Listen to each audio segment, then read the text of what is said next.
কবিতাৰ শিৰোনাম মা। কথা গায়ত্ৰী চেত্ৰী। পাঠ ৰিচা বৰা।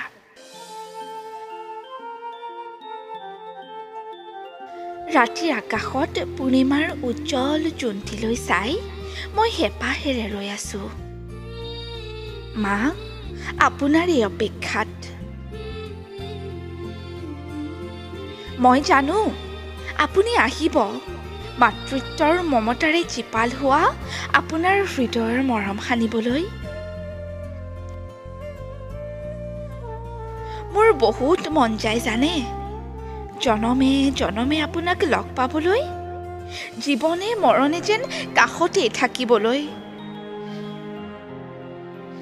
মোৰ তেজতো, মোৰ শিৰতো, মোৰ উশাহতো, মোৰ হৃদয়তো, মোৰ নিৰল মনতো মাথো আপুনি।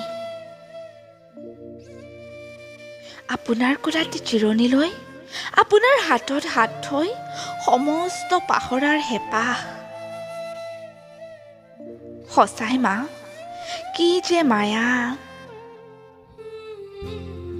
এয়া দেখিছে, ৰাতিৰ আকাশত পূৰ্ণিমাৰ উজ্জ্বল জোনটিলে চাই মই হেঁপাহেৰে ৰৈ আছোঁ আপোনাৰ অপেক্ষাত। ধন্যবাদ।